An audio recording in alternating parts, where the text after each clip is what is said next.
right. So we're going to begin, and we're going to walk through how to produce enough food to feed yourself and your family within a small space, within an apartment, right? So I've moved my entire grow environment from the area that it was. This is a more well-lighted area, and it provides a lot of the things that I need relative to the planning. And we're going to walk through all of that, right? The planning, the light sources, the types of lights, and the spectrum of lights that the plants are asking for at given times in their growth development. We're going to look at the air. We're going to look at different models and different ways of producing food in small spaces effectively. It's an excellent exercise because at the end of the day, what we're going to have to do is we're going to have to understand the water, right? We're going to have to get TDS meters and pH meters, and I'm going to show you how to use those.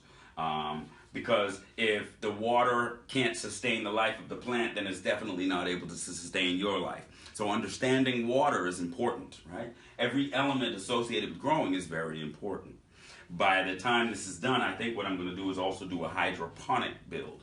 Again, we have to define what is it that the plant needs in order to grow. It needs a medium.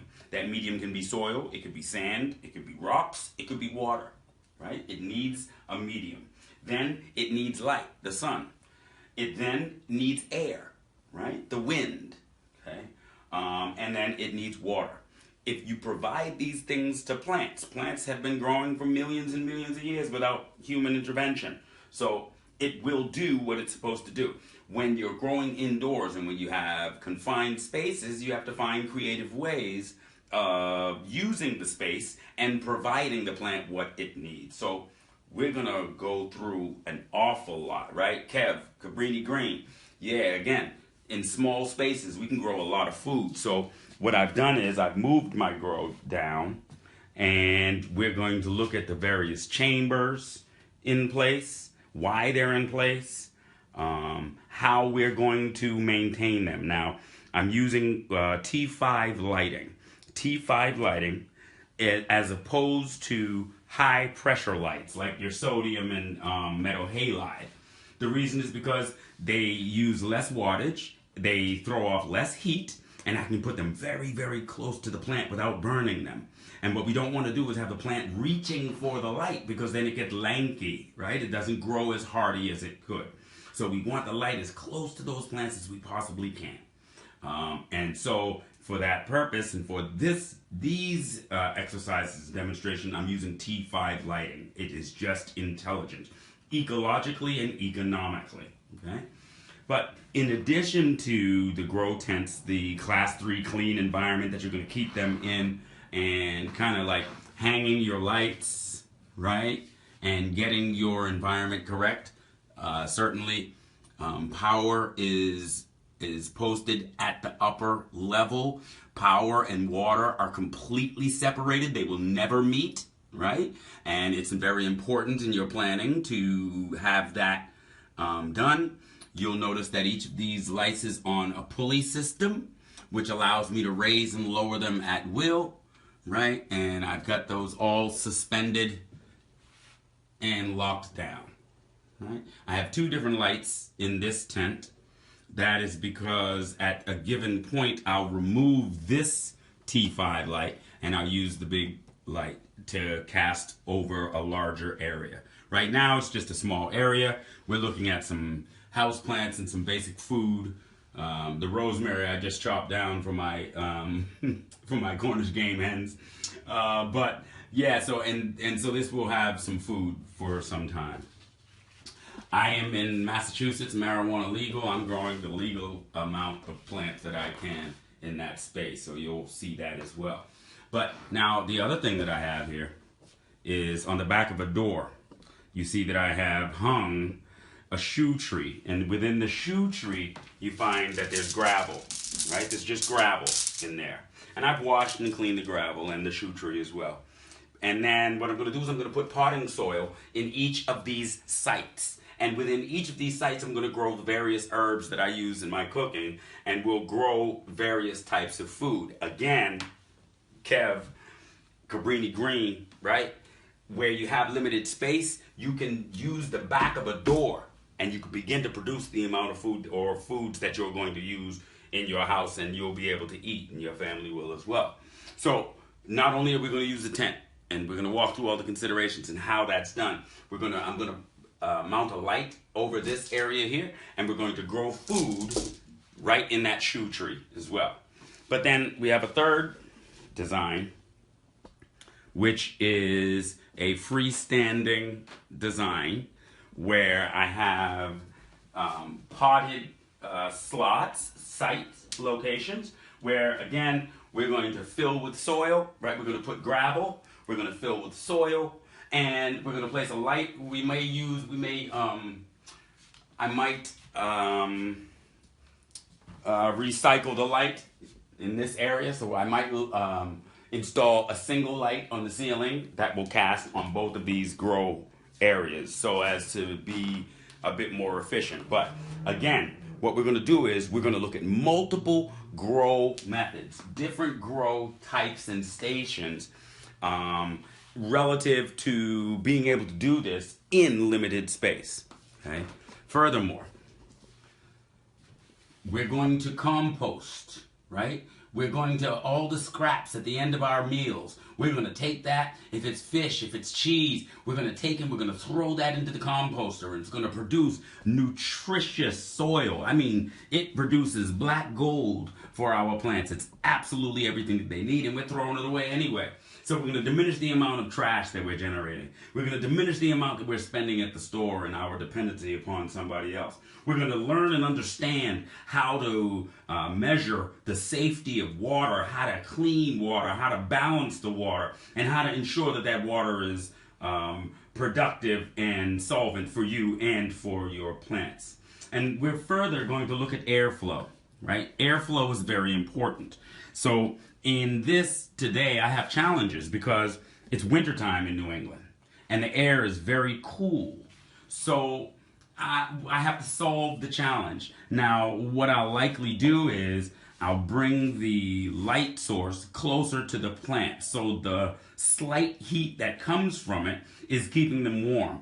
Then, if you look at the top of the tower, you see that there are those ports. You see that that's where the electrical plug is going through at the roof. And when you look down at the bottom, you see that port in the corner. And then there's another port there on that side. So what this does is it allows me to take this conduit, right? And the way that I think this is going to work is I'm going to take this double conduit and I'm going to run in, right? So in here, and I'm going to run out here and here to the two different towers, okay? So we're going to have fresh air pumped in up at the top area of these two different towers, okay?